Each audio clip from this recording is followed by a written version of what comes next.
Welcome to Suman TV. దాదాపు 60 సంవత్సరాల అపారమైన అనుభవం, వేల మంది శిశువుల్ని ప్రపంచంలోకి సురక్షితమైన ప్రసవాల ద్వారా తీసుకొచ్చిన ఘనత, కాంప్లికేటెడ్ ప్రెగ్నెన్సీస్ కి కేర్ ఆఫ్ అడ్రస్ గా మహిళా సమస్యలకి, ముఖ్యంగా ఆరోగ్యానికి సంబంధించిన అనేక కీలక సంస్థల్లో దేశవ్యాప్తంగా వారి పేరు నమోదైందంటే వారి ఘనత ఎటువంటిదో తెలుసుకోవచ్చు. ఆబ్స్టెట్రిక్స్ అండ్ గైనకాలజీ రంగంలో పెట్టింది పేరు. డాక్టర్ బాలాంబ గారు మనతో ప్రస్తుతం ఉన్నారు. వారితో మాట్లాడబోతున్నాం. బాలాంబ గారు నమస్కారం. నమస్తే. మాకు అదృష్టం మిమ్మల్ని కలవడం.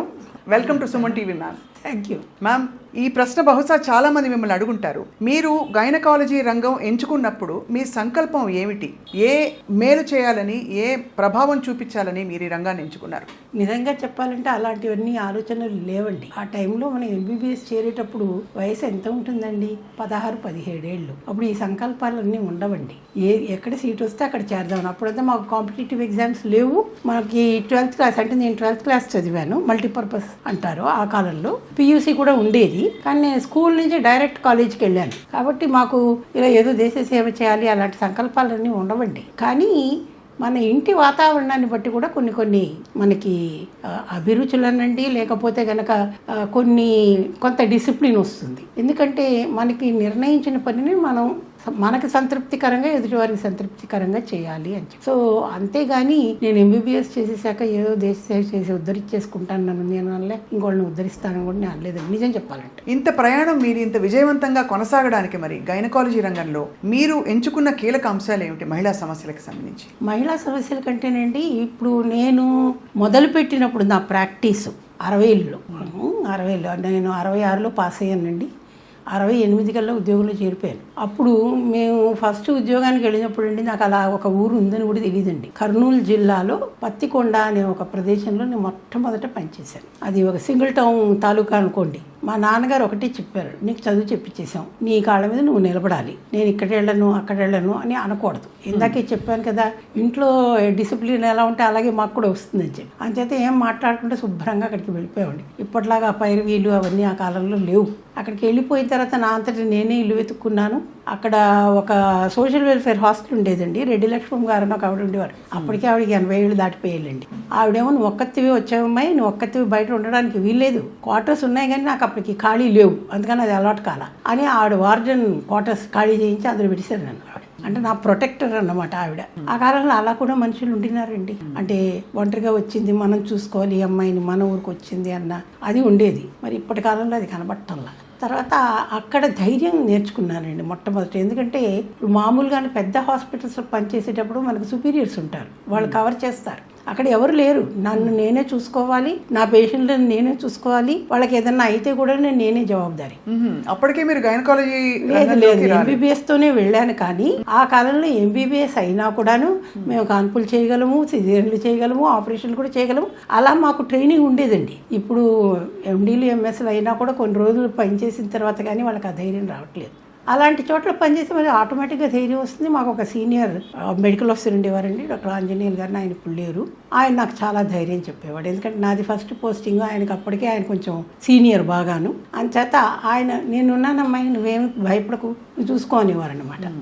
అందుకని ధైర్యంగా అన్నీ చేసామండి. అప్పుడు 2 ఏళ్ళు అక్కడ పనిచేశాను. దాని తర్వాత నాకు అప్పటికి పెళ్ళి అయింది. పోస్ట్ గ్రాడ్యుయేషన్కి కర్నూలు మెడికల్ కాలేజ్లో చేరాను. ఎందుకంటే మా హస్బెండ్ కర్నూలు నుంచి, కాబట్టి అక్కడే చేరిపోయాను అనమాట. కానీ గైనకాలజీ ఎంచుకోవడం వెనక ఏదో కారణం ఉంటుంది. కారణం అంటే నేను ముఖ్యంగా మా హస్బెండ్ని చెప్పాలండి. ఆయన ఏమన్నారు, నాకు ముందర ఎండి జనరల్ మెడిసిన్ చేయాలని ఉండేది. ఇప్పుడు దాన్ని ఇంటర్నల్ మెడిసిన్ అంటారు. అవును.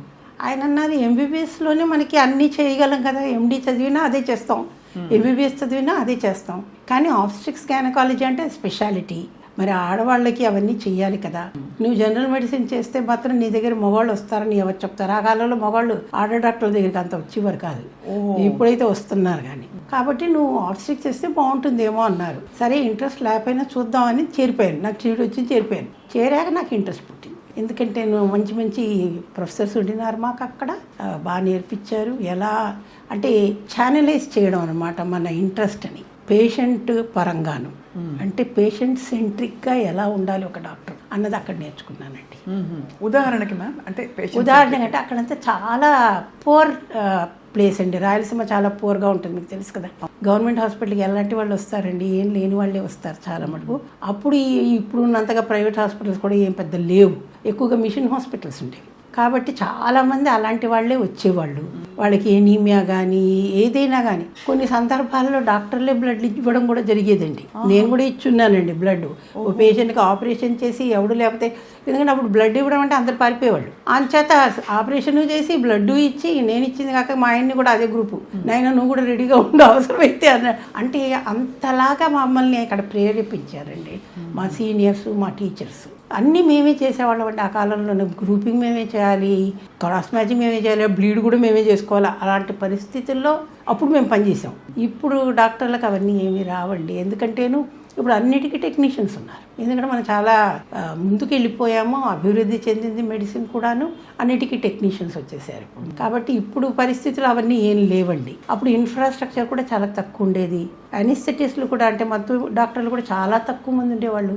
అంత పెద్ద హాస్పిటల్కి ట్రామా, సర్జరీ, ఆర్థోపీడిక్స్, గైనీ అన్నిటికీ కలిపి ఒక మొత్తం డాక్టర్ గారండి. కాబట్టి లోకల్ అనిస్థీసియాలు చేయడం కూడా అక్కడే నేర్చుకున్నామండి మేము. కాబట్టి అంటే మనం క్లిష్ట పరిస్థితుల్లో పనిచేస్తే ఆటోమేటిక్గా మనం నేర్చుకోగలమండి, ఎలా మేనేజ్ చేయాలి, పేషెంట్కి ఏమీ కాకుండా ఎలా కాపాడాలి అన్నది అనమాట. అక్కడి నుంచి నా ప్రయాణం మొదలైందండి. తర్వాత అక్కడే కొన్ని రోజులు పనిచేశాను. అప్పుడు తర్వాత ఎండీ చేయాలి అని, నేను ఉస్మానియా మెడికల్ కాలేజ్ స్టూడెంట్ కాబట్టి అప్పటికి 6 పాయింట్ ఫార్ములా ఒకటి వచ్చేసిందండి. అక్కడ చదివితే అక్కడికి పోవాలా, ఆ లోకల్ రీజన్లోనే మనకి సీట్లు వస్తాయన్నమాట. హైదరాబాద్లో వచ్చేసి ఎండీ చేసుకుని మళ్ళీ అప్పుడు మా హస్బెండ్ ఇంకా కర్నూలు మెడికల్ కాలేజ్లోనే పనిచేస్తున్నారు. అక్కడికి మళ్ళీ అసిస్టెంట్ ప్రొఫెసర్గా వెళ్ళిపోయానండి. ఎంత గొప్పగా ఉంది మ్యామ్. అంటే మీరు రక్తం ఇవ్వడం అంటే ఎంత పేషెంట్ని ఓనప్ చేసుకుంటే మీరు. నేనే కాదండి, ఆ కాలంలో చాలా మంది డాక్టర్లు చేసేవాళ్ళండి ఆ పని. అంచేత నేనేదో చాలా గొప్పగా చేశాను నేను చెప్పనండి. ఎందుకంటే ఇప్పటికీ కూడాను మీరు ఆశ్చర్యపోతారండి. మన గవర్నమెంట్ హాస్పిటల్తో కొన్నిసార్లు మెడికల్ స్టూడెంట్స్ బ్లడ్ ఇస్తారండి. పేషెంట్ వాళ్ళకి ఎవరు లేకపోతే చాలా బ్లడ్ కావాలంటే, ముఖ్యంగా కార్డియాలజీ అలాంటి చోట్లలో, లేకపోతే ట్రామా కేసెస్లోను. కానీ అవన్నీ మేము అడ్వర్టైజ్ చేయం కదండి. ఇప్పుడు గవర్నమెంట్లో ఎలాగంటే మనం ఏదన్నా రాయాలి అంటే మా director of medical education permission తీసుకోవాలి. ఈ న్యూసెన్స్ అంతా ఎందుకని ఇవన్నీ బయటికి రావండి. ఇప్పటికీ కూడా మెడికల్ స్టూడెంట్స్ బ్లడ్ ఇస్తారండి, కాపాడతారండి. కానీ నాకు ఎక్కడ కొంచెం కష్టంగా అనిపిస్తుందంటే, గవర్నమెంట్ హాస్పిటల్లో అందరూ తీసి పారేస్తారండి. ఎక్కడ కానప్పుడు ఎక్కడికి రెఫర్ చేస్తారండి? గవర్నమెంట్ హాస్పిటల్కే రెఫర్ చేస్తారు, అక్కడే వాళ్ళు బతుకుతారు. కానీ గవర్నమెంట్ డాక్టర్స్ చేసే పనిని ఎవరైనా అప్రిషియేట్ చేస్తున్నారా అండి? చేయరు. ఏమంటే చాలా మురికిగా ఉంటుంది, అక్కడ క్లీన్లీనెస్ ఉండదు. క్లీన్గా ఎవరు పెట్టాలి? పేషెంట్లు పెట్టాలి. పేషెంట్లతో వచ్చేవాళ్ళు ఎవరు? అటెండెన్స్ వాళ్ళు పెట్టాలి. మరి వాళ్ళకి దాని గురించి, శానిటేషన్ గురించి ముఖ్యంగా తెలియాలి కదా. వచ్చేవాళ్ళు ఎవరు? చాలా బిలో పావర్టీ లైన్ వాళ్ళే వస్తారు అక్కడికి. ఒక కాలంలో మాకు పెద్ద వాళ్ళు కూడా గవర్నమెంట్ హాస్పిటల్లోనే వచ్చి ట్రీట్మెంట్ తీసుకునేవాళ్ళు అండి, ఆపరేషన్లు చేసుకునేవాళ్ళు. ఇప్పుడంటే 5 స్టార్ హాస్పిటల్స్ వస్తే అందరు అడ్డకి వెళ్ళిపోతారు. ఆ కాలంలో ఎవరైనా మా దగ్గరికే రావాలి కదా. కానీ వచ్చినా కూడా వాళ్ళు మేము ఇంప్రూవ్ చేయాలి, మేము చేయాలి. ఇప్పటికి కూడా మీరు చూడండి, గవర్నమెంట్ పరంగాను హెల్త్ బడ్జెట్ చాలా తక్కువ ఉంటుందండి. మరి బడ్జెట్ తక్కువ ఉంటే ఎలా ఇన్ఫ్రాస్ట్రక్చర్ ఇంప్రూవ్ అవుతుందండి? చాలా సమంజసమైన ప్రశ్న. అంటే గవర్నమెంట్ హాస్పిటల్ మీద నమ్మకం ఇప్పటికీ మీరు అన్నట్టు ఎవరు తీసుకునే కేసెస్ వాళ్ళు తీసుకుంటారు గవర్నమెంట్ హాస్పిటల్స్లో. ఎందుకంటే మీరు రెసిస్ట్ చేయడానికి లేదు కదా. రెసిస్ట్ చేయడానికి ఇప్పుడు ప్రైవేట్ హాస్పిటల్స్లో రైట్ ఆఫ్ అడ్మిషన్ వాళ్ళది, కానీ గవర్నమెంట్ హాస్పిటల్ అలా కాదు, ఎవడొచ్చినా తీసుకోవాల్సిందే. కానీ ఎంతమంది బతికి బట్టకట్టి బయటికి వెళ్ళలేదండి. కానీ ఎవరైనా అప్రిషియేట్ చేస్తారు? పేషెంట్లే అప్రిషియేట్ చేయరు. అంతా బయటికి వెళ్ళి అంతమంది డాక్టర్లు మా మెడికల్ స్టూడెంట్స్ బ్లడ్ ఇచ్చి వాళ్ళు బతికినా కూడా నాకు ఇచ్చారు వాళ్ళు బ్లడ్ అని ఎవరైనా చెప్తాడా అండి? ఎందుకంటే వాళ్ళు ఫేస్బుక్లో, ఇన్స్టాగ్రామ్లో రారు కదా ఆ పేషెంట్లు. చాలా గొప్పగా ఒక్క మాటలో చెప్పారు. మీ అనుభవం ఎంతటిదో అర్థమవుతుంది మ్యామ్. కానీ మీ విషయంలో మాత్రం మీరు ఎక్కడ ఉంటే మీ పేషెంట్లు అక్కడికి వస్తారు. మీ మీద వాళ్ళు కల్పించుకున్న నమ్మకం అది, మీ మీద ఉండే గురి అది. బహుశా ఇది చాలా అడగకూడని ప్రశ్నే. ఎన్ని వేల డెలివరీలు మీరు చేస్తుంటారు? అయ్యో తెలియదండి, లక్షలు కూడా వెళ్ళచ్చు.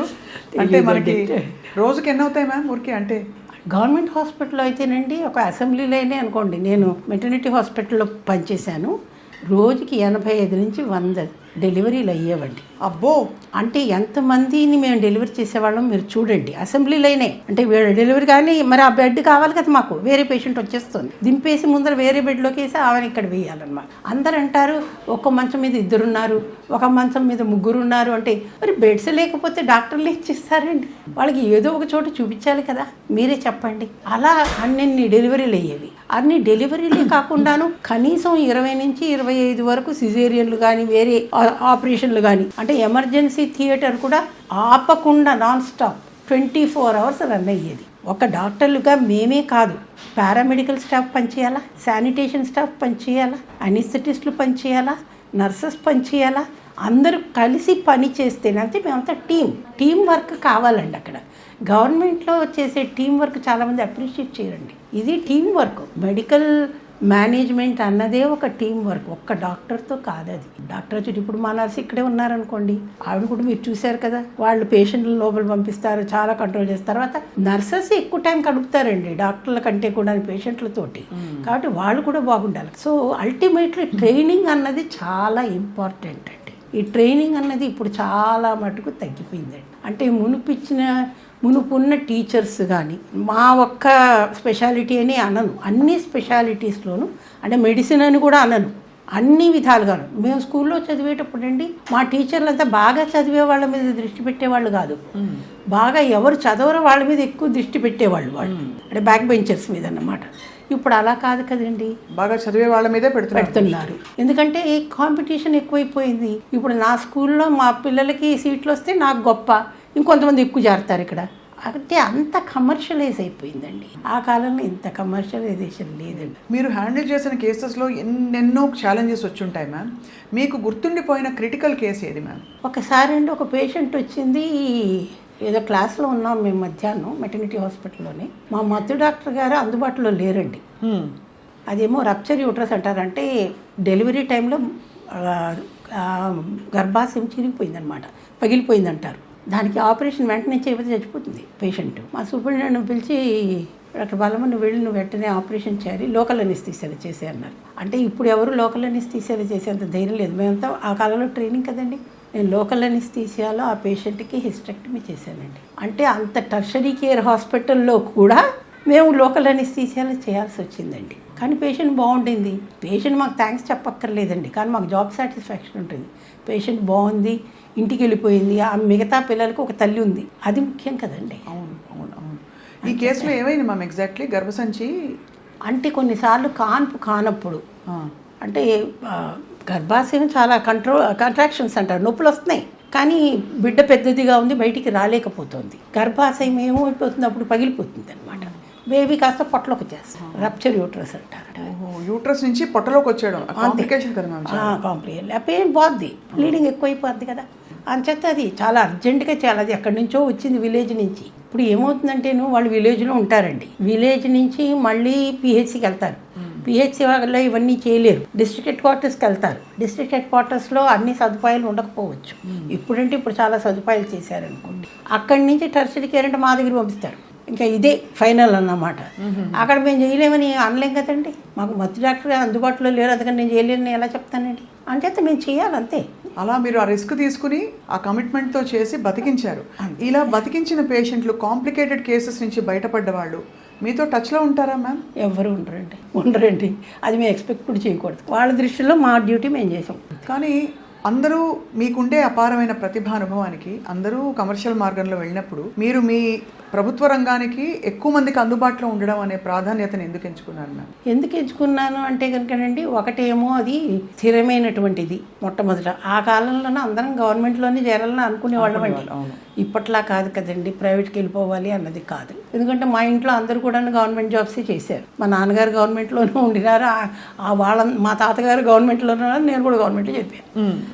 అలా అయిపోయింది. కానీ అందులో ఉండేది మీకు అర్థం కావట్లేదు. అప్పుడు medical colleges, private medical colleges లేవు కదండి. టీచింగ్ నాకు ప్యాషను, కాబట్టి మెడికల్ కాలేజ్ అయితేనే మీరు టీచ్ చేస్తారు, బయట ఎక్కడ టీచ్ చేస్తారండి. అందుచేత నేను రిటైర్ అయినాక కూడా 15 సంవత్సరాలు టీచ్ చేశానండి ఫ్రీగా. మా పోస్ట్ గ్రాడ్యుయేట్స్కి వచ్చేవాళ్ళు. ఇక్కడే మాకు ఒక ప్రొఫెషనల్ అసోసియేషన్ ఉంది, ఆబ్స్టిక్ and gynae society of Hyderabad అని. అక్కడ చేసేదాన్ని. సో పోస్ట్ గ్రాడ్యుయేట్స్ వచ్చి అక్కడ పాఠాలు వినేవాళ్ళు. వారానికి ఒకసారి పాట చెప్పేది. 15 సంవత్సరాలు చేశానండి. ఇంకా తర్వాత కోవిడ్ వచ్చాక ఆపేశాను. మ్యామ్, మనం డీల్ చేసేది గైనకాలజీ వ్యవస్థ లోపల గురించి మాట్లాడితే 100 సంవత్సరాలు అంటే సంపూర్ణ జీవితం కాలం ఏ విధమైన సమస్యలు రాకుండా ఇవి ఉండాలంటే దానికి ఏమన్నా ఒక విధానం ఉందా? ఆలోచన విధానం, జీవన శైలిలో చేసుకోవాల్సిన మార్పులు ఉన్నాయా మ్యామ్? మొట్టమొదటిదండి న్యూట్రిషన్ అండి. ఫుడ్ కంటే బెటర్ ట్రీట్మెంటు, బెటర్ మందులు లేవండి. మనం ఏం తింటున్నా, ఎలా వండారు, ఇవన్నీ చాలా ఇంపార్టెంట్ అండి. ఆ కాలంలో అడల్ట్రేషన్ లేదు. తర్వాత అన్నీ కూడాను మామూలుగా ఆర్గానిక్ మెన్యూర్సే ఉండేవి. ఇప్పుడు వచ్చాయి అన్నీ మనకి కెమికల్స్. కాబట్టి ఆ కాలంలో మేము తిని బాగానే ఉన్నామండి. తర్వాత ఇప్పుడు ఆటలు అనేది ఒక పెద్ద పార్ట్ ఆఫ్ అవర్ ఎడ్యుకేషన్. ఎందుకంటే ప్రతిరోజు స్కూల్లో లాస్ట్ పీరియడ్ గేమ్సే ఉండేవి. అవును. ఇప్పుడు గేమ్స్కి అసలు ఎక్కడైనా గ్రౌండ్ ఉందా స్కూళ్ళలో? లేదు. స్కూళ్ళు అన్నీ వర్టికల్గా పెరుగుతున్నాయి కానీ హారిజాంటల్గా ఎక్కడ పెరగట్లేదు కదండి. పాత స్కూల్స్ చూస్తేనే అక్కడ ప్లే గ్రౌండ్ ఉంటుంది, ఇంకెక్కడా లేదు. పాపం ఇప్పుడు పిల్లల్ని కూడాను ప్లే గ్రౌండ్ అంటే ఎక్కడికి తీసుకెళ్తాండి? మన పీరియడ్ గ్రౌండ్స్కో ఇంకెక్కడికో తీసుకుపోతున్నారు. అది కూడా సంవత్సరానికి 2 రోజులు అంచేత. కాబట్టి వాళ్ళకి ఎక్సర్సైజ్ అన్నది లేదు. ఇదివరకట్లాగా బయట ఆడుకోవడం అన్నది లేదు. సమ్మర్లో ఊర్లకు వెళ్ళి అక్కడ ఆడుకోవడం అన్నది లేదు. అమ్మమ్మ గారింటికి, నాన్నమ్మ గారింటికి వెళ్ళి అక్కడ ఆడుకునేది లేదు. ఇవన్నీ కూడా ఉండేది. దాంతో ఇంకోటి ఏంటంటే నేచర్తో ఉండేవాళ్ళం కదండి. అక్కడ విలేజెస్కి వెళ్తే ఎక్కడ ఉంటామండి? నేచర్తోనే ఉంటాం మనం. సో ఇవన్నీ ఇప్పుడు ఎక్కడ ఉన్నాయండి? ఏం లేవు. ఇప్పుడు నేచర్ కూడా ఒక పర్టికులర్గా ఒక రిసార్ట్కి వెళ్ళినట్టే వెళ్తున్నారు మనుషులు. ఎందుకంటే అది కూడా కమర్షియలైజ్ అయిపోయింది కదండి. వెళ్ళడానికి గాలి కొనుక్కోవాలి, నీళ్లు కొనుక్కోవాలి. హోమ్ స్టేలు ఎందుకు వచ్చాయండి? దీని గురించే వచ్చాయి హోమ్ స్టేలు. ఇప్పుడు హోమ్ స్టేకి మళ్ళీ ఎందుకు వెళ్తున్నారండి? సో ఇవన్నీ దాంతో ఆరోగ్యం ఉండేదండి. So nothing like food ready. So ఇంట్లో ప్రిపేర్ చేసినంత మేలు ఇంకోటి ఉండదు. Home cooked food that is the best thing. అందులో ఏమన్నా ఒక 4-5 పదార్థాలు మహిళలకి మస్ట్ అని చెప్పేవి ఈ సంపూర్ణ ఆరోగ్యంతో. ఆకుకూరలు, పప్పు దినుసులు. రోజు గుడ్డు తినాలని లేదండి, రోజు మీట్ తినాలని లేదండి. ఎందుకంటే మన దేశంలో సో కాల్డ్ నాన్ వెజిటేరియన్స్ కూడా వారానికి ఒకసారి తింటారు యావరేజ్గా చూస్తే, ఎవరో కొంతమంది తప్పిస్తేను. కాబట్టి పప్పు దినుసులు ఉండాలి. అప్పుడు కూడా రోజు ఒకే పప్పు ఉండేది కాదు కదండి. ఒక రోజు పెసరపప్పు అయితే, ఓ రోజు మినపప్పు, ఓ రోజు కందిపప్పు, ఇలా ఉండేవి. ఇప్పుడు అలా కాదు కదా, ఏదో ఒకటే. అలా కాకుండా రకరకాల లెంటిల్స్ కదండి ఇవన్నీ. లెంటిల్స్ అన్నీ మనం మిక్స్ చేసి తింటే ప్రోటీన్స్ బాగా వస్తాయి. ఆడుకునేవాళ్ళు కాబట్టి కండరాలు డెవలప్ అవుతాయి. ఇవన్నీ కూడా చాలా ముఖ్యం. తర్వాత అఫ్కోర్స్ వ్యాక్సినేషన్ చాలా ఇంపార్టెంట్. ఇప్పుడైతే చాలా వచ్చాయి ప్రివెంటివ్ వ్యాక్సినేషన్స్. హెచ్పివి ఒకటి అంటే మహిళలకి అంటే హెచ్పివి తర్వాత పెరిగాక కదండి. ఇది ముందర నుంచే, పుట్టినప్పటి నుంచి కూడా ఇవ్వాలి కదా. పోలియో కానీ, డిపిటీ కానీ, అన్నీ కానీ. మగపిల్లలకి ఎందుకు ఇవ్వాలండి? ఆడపిల్లలు కూడా ఇవ్వాల్సిందే కదా. ఇప్పుడు అందరికీ ఇస్తున్నాం కదా. అలా వీళ్ళకి కూడా ఇస్తారు. 9 నుంచి 15 ఏళ్ల మధ్యలో మనకి 2 వ్యాక్సిన్ ఉన్నాయండి, క్యాన్సర్ ప్రివెంటివ్ వ్యాక్సిన్స్. మనం ఎక్కువ హెచ్పివి గురించి మాట్లాడుతున్నాం కానీ హెపటైటిస్ బి వ్యాక్సిన్ కూడా మాట్లాడాలండి. లివర్ క్యాన్సర్ రాకుండా దానికి మనకి వ్యాక్సిన్ ఉంది కదా, అది కూడా వేసుకోవాలి. మహిళల్లో లివర్ క్యాన్సర్ తరచూ వస్తుంటుందా? తరచూ రాకపోవచ్చు కానీ రాకుండా ఆపడానికి ఉన్నప్పుడు ఎందుకు వేసుకోకూడదండి? ఎందుకంటే హెపటైటిస్ బి అన్నది కూడాను సెక్షువల్గా సంక్రమించేదే కదండి. అంచేత హెచ్సివికి మళ్ళీ లేదు వ్యాక్సిన్, ఏం చేయలేము. కాబట్టి తర్వాత ముందు ఇంకోటి ఏంటంటే మరీ టీనేజ్లో పెళ్ళిళ్ళు చేయకూడదు. టీనేజ్ ప్రెగ్నెన్సీస్ ఆ కాలంలో మేము చూసినట్టు ఇప్పుడు చూడటం లేదు, అందరూ కొంచెం పెద్దవాళ్ళు అయ్యాకే. కానీ ఇప్పుడు వచ్చిన సమస్య ఏంటంటే మరీ లేట్ మ్యారేజెస్, లేట్ ప్రెగ్నెన్సీస్. కాబట్టి అప్పటికే వాళ్ళకి కొన్ని జబ్బులు వచ్చేస్తున్నాయి, షుగర్లు వచ్చేస్తున్నాయి, బీపీ వచ్చేస్తున్నాయి. వాటన్నిటితో పాటు కొత్తగా వచ్చినవి ఏంటంటే ఆటో ఇమ్యూన్ డిసీజెస్ అండి, ఎస్ఎల్ఈలు, రూమటాయిడ్ ఆర్థరైటిస్లు. వీటన్నిటితో వాళ్ళు ప్రెగ్నెంట్ అవ్వాలంటే అప్పుడు మరి అసిస్టెడ్ రిప్రొడక్టివ్ టెక్నిక్స్ లేవు, ఇప్పుడు అవి వచ్చాయి. ఐవీఎఫ్ అనే కదా, ఇంకా చాలా ఉన్నాయి టెక్నిక్స్. సో అసిస్టెడ్ రిప్రొడక్టివ్ టెక్నిక్స్లో ఏమవుతుంది, దాని ప్రాబ్లమ్స్ దానికి ఉన్నాయి. 100% మనం ఎక్స్పెక్ట్ చేయలేము, అంతే కదా మ్యామ్. కాబట్టి అవన్నీ కూడా మేము ఇప్పుడు మేనేజ్ చేయాల్సి వస్తుంది. కాబట్టి ఇవన్నీ తెలుసుకోవాలంటే ఇది వెల్ బేబీ క్లినిక్ లాగా ఆడపిల్లలకి కూడాను కనీసం సంవత్సరానికి ఒకసారి గైనకాలజిస్ట్ దగ్గర తీసుకెళ్ళి వాళ్ళకి చూపించాలి. ఇంకొక ముఖ్యమైన సమస్య ఆడపిల్లల్లో ఏంటంటే పుట్టినప్పటి నుంచి పోయేదాకా కూడాను రక్తహీనత, ఎనిమియా. మనం ఇంత డెవలప్ అయ్యాం కానీ ఎనిమియాని మాత్రం తరవలేకపోతున్నాం అండి. ఈ మధ్య తరచూ 5.5, 6 ఇలా పడిపోయిన వాళ్ళు 35-40 సంవత్సరాల్లో ఉన్న వాళ్ళని చూస్తున్నాం. అవును, కానీ అలా ఎందుకు రావాలి? ఎందుకంటే వాళ్ళకి సమస్యలు ఉంటే అడటం లేదు. ఇంకో అపోహ ఏంటంటే మిడిల్ ఏజ్ అని అనకూడదు అసలు. ఇప్పుడు మిడిల్ ఏజ్ అంటే WHO ప్రకారం 45 ఏళ్ళ నుంచి 65 ఏళ్ళ వరకు. కానీ ఇప్పుడు అలా వాళ్ళని మిడిల్ ఏజ్ని అంటలేదు కదండి, మనం ముసలాళ్ళు అయిపోయారు అంటున్నాను 45 వాళ్ళు ముసలాళ్ళు కాదండి. అప్పుడు ఎక్కువ బ్లీడింగ్ అవుతున్నప్పుడు పీరియడ్స్ అప్పుడు వాళ్ళు ఏమంటారు మెనపాజ్ వచ్చేసింది అనుకుంటున్నారు. అది మెనపాజ్ కాదండి. మెనపాజ్ అంటే ఏంటి, 12 నెలలు పీరియడ్స్ అసలు రాకూడదు. కానీ అప్పుడు బ్లీడింగ్ అవుతున్నాయి, ఇది ఇలాగే అవుతుందమ్మా అని ఇంట్లో. ఇంకో ముఖ్యమైనటువంటి సమస్య మాకు ఏంటంటేను, పేషెంట్లు పక్కింటి వాళ్ళని నమ్ముతారు, వాళ్ళు చెప్పింది నమ్ముతారు, కానీ డాక్టర్ చెప్పింది నమ్మరు. డాక్టర్ చెప్పిన సలహా తీసుకోరు. మరి ఇది తర్వాత ఇప్పుడు మనకి కొత్తగా ఒక వాట్సాప్ యూనివర్సిటీ వచ్చింది. అందులో ఏది ఉంటే అది, అందరి చేతుల్లో ఫోన్లు ఉన్నాయి కదండి, అందరి చేతితో స్మార్ట్ ఫోన్స్ ఉన్నాయి. అందులో ఏదొస్తే అదే నమ్ముతున్నారు, కానీ డాక్టర్ చెప్పింది ఎవరు నమ్మట్లేదు కదా. ఇంక ఇవన్నీ చాలదని చాట్ జీపీటీ ఏఐ అన్నీ వచ్చేసినాయి, వాళ్ళు కూడా అడిగేసుకుంటున్నారు. కానీ అందులో అల్గోరిథమ్స్ పెట్టేది ఎవరండి, మనిషి బ్రెయినే కదా. మనిషి బ్రెయినే మిడిమిడి జ్ఞానంతో ఉన్న వీడియోలు కూడా అందులో ఫ్యాక్టర్ అవుతాయి. బాగా టైం ఉన్నవాళ్ళు, బాగా పని ఉన్నవాళ్ళు టైం ఉండదు, పెట్టరు. టైం లేని వాళ్ళని అదలంతా పెడతారు. ఇప్పుడు మీకు వాట్సాప్లో ఇవన్నీ పెట్టాలంటే కూడా టైం కావాలి కదండి. బిజీగా ఉన్న ప్రొఫెషనల్స్కి టైం ఎక్కడ ఉంటుందండి ఇవన్నీ పెట్టడానికి, కాబట్టి వాళ్ళు పెట్టరు. అంతే కదా మ్యామ్. కాబట్టి మీకు ఫ్యాక్స్ రావు. కాబట్టి రక్తహీనతకి మనకు ఆకుకూరలు, మీరు చెప్పినట్టు పప్పు దినుసులు ఆకుకూరలు రెగ్యులర్గా ఉండాలండి భోజనాల్లో. చాలా పెద్ద సమస్య అది. అది ఎవరు భోజనం గురించి అసలు ఎవరు ఆలోచన చేయట్లేదు కదండి. ఇంట్లో ఎవరు తింటున్నారండి, ఇప్పుడు వీకెండ్ అయితే బయట తింటున్నారు. అక్కడ పెద్ద క్యూలు ఉన్నా అక్కడే పోయి తినాలా, వెయిటింగ్ అన్నా పర్వాలేదు, ఏం చేద్దాం. మ్యామ్, మీ హెల్త్ కేర్ విషయంలో మీరు క్రమంగా పాటించిన ఒక సూత్రం, మీ బుట్ట చూశాను, చాలా ముచ్చటేసింది చూసి. అసలు బుట్టలో భోజనం తీసుకుని రావడం ఇప్పటికీ నేనే వంట చేసుకుంటానండి.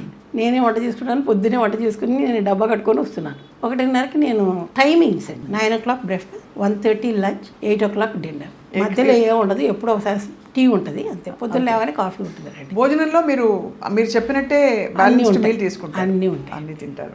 అందులో నేను వెజిటేరియన్ కాబట్టి ఇంకా చాలా జాగ్రత్తగా బోల్డ్ వెజిటబుల్స్ తింటాను. బోల్డ్ వెజిటబుల్స్ చాలా ఎంత బాగుందో వినడానికి. మ్యామ్, ఫైనలీ మ్యామ్, 1-2 ప్రశ్నలు మాత్రమే మిగిలాయి. ఈ మధ్యకాలంలో అందరూ ఇదిగో ఇప్పటికి కూడా న్యూస్ పేపర్లో కట్టిస్తారు, ఇది ఒక సిగ్గుచేటు. శానిటరీ ప్యాడ్స్ గురించి మాట్లాడుతున్నారు. అవును, ఇదిగో ఈ శానిటరీ ప్యాడ్స్ తీసుకొచ్చాను, చాలా పాపులర్ బ్రాండ్ ప్యాడ్స్ ఇవి.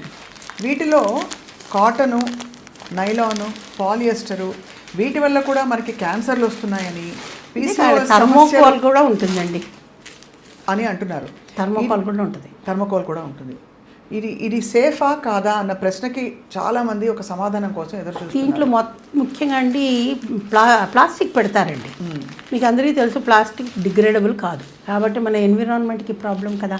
ఒక కాలంలో అందరూ క్లాతే వాడేవాళ్ళు, చాలా క్లీన్ క్లాత్. కానీ ఆ క్లాత్ వాడినప్పుడు కూడా క్లీన్గా ఉండాలి, అవి ఉతుక్కోవాలి, ఇవన్నీ చెయ్యాలి. ఇప్పుడు ఎవరికి ఆ మాత్రం టైం లేదు కదండి.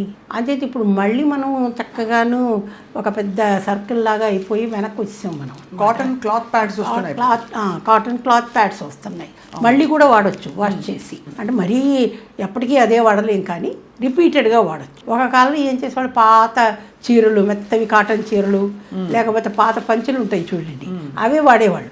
దే ఆర్ మచ్ బెటర్ అండి. ఎందుకంటే అవి డిగ్రేడ్ అయిపోతాయి కదండి, పడేస్తే కూడా. ఇప్పుడు అలా కాదు కదా.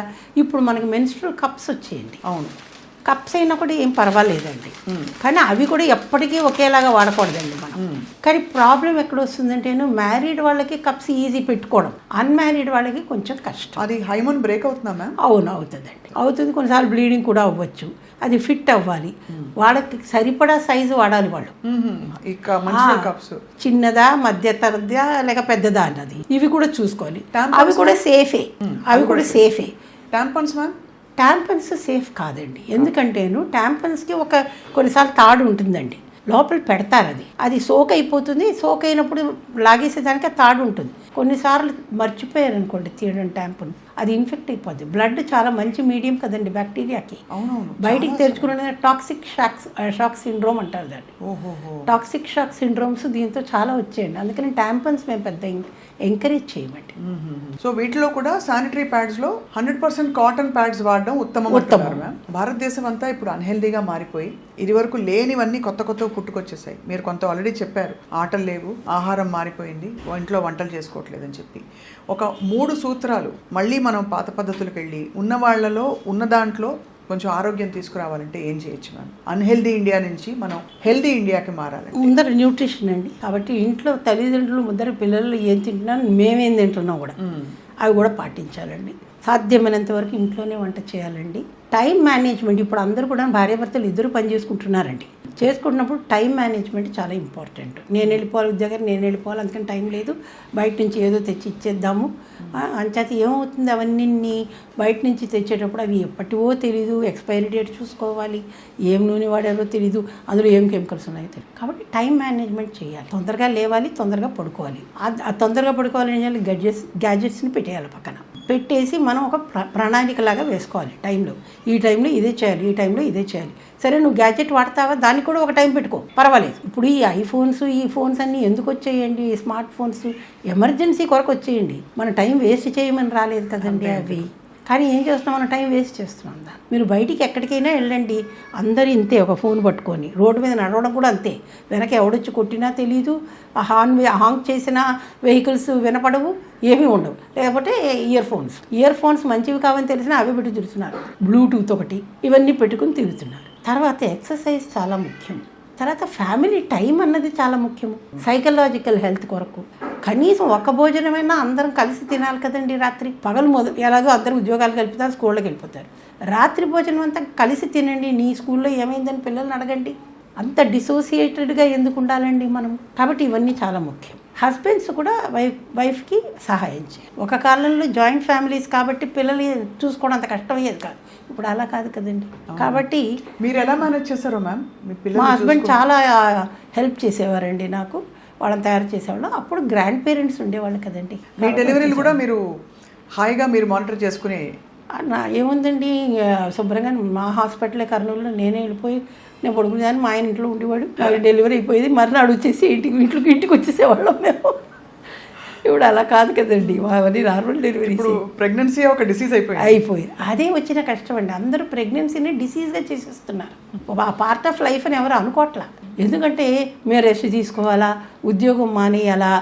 ఇంకా ముఖ్యంగా మీరు చూస్తే కనుక సాఫ్ట్వేర్ వాళ్ళైతే వర్క్ ఫ్రమ్ హోమ్ అని ఒకటి రాసిస్తారా? నేను చస్తే రాయనండి, లెటర్ రాయను. ఎందుకంటే జబ్బు కాదు.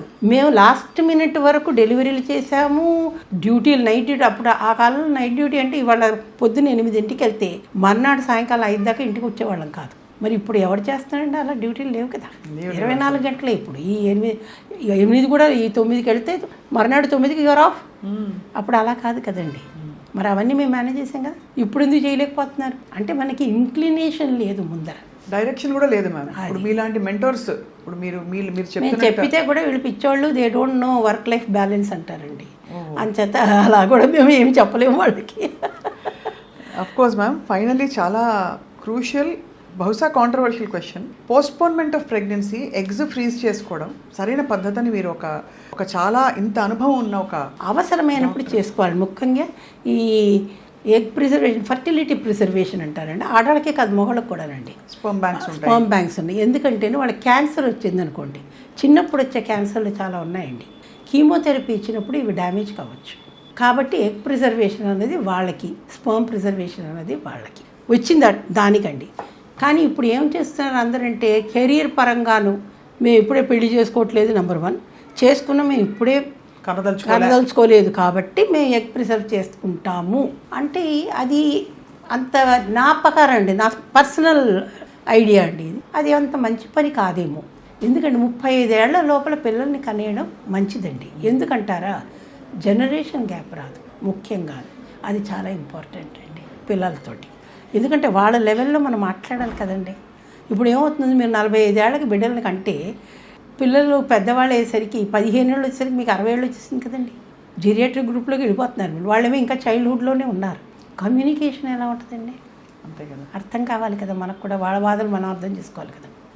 సో కమ్యూనికేషన్ గ్యాప్ వచ్చేస్తుంది. కాబట్టి 35 ఏళ్ల లోపల కనడం చాలా ముఖ్యమండి. అప్పుడు మేనేజ్ చేయగలిగాం, ఇప్పుడు ఎందుకు మేనేజ్ చేయలేరు అంటే, ఒక తరం తర్వాత మేము కూడా గ్రాండ్ పేరెంట్స్ మీద ఎప్పుడు డిపెండ్ కాలేదండి, మేము చూసుకున్నాం. దానికి హస్బెండ్ వైఫ్ ఇద్దరు కోఆపరేట్ చేస్తే తప్పకుండా మేనేజ్ చేయగలమండి. చెప్పాను కదా, టైం మేనేజ్మెంట్. ఇంక్లినేషన్ ఉంటే where there is a will there is a way. మీరు ఒక legend in health care ma'am, ఇది మనస్ఫూర్తిగా మేము చెప్తున్నాం. మీ మాటలు చాలామందికి చాలా హేతుబద్ధంగా సహేతుకంగా చేరతాయి. తప్పకుండా అందరూ వారి వారి జీవితాల్లో మార్పులు చేసుకుంటారు. ఎప్పటికప్పుడు మీరు అనుమతిస్తే మిమ్మల్ని పలకరించి మీ నుంచి కొన్ని విషయాలు తెలుసుకుంటూ ఉంటాం డాక్టర్ బాలమ్మ గారు. తప్పకుండా. మీకు సుమన్ టీవీ తరఫున నమస్కారాలు, కృతజ్ఞతలు. నమస్తే.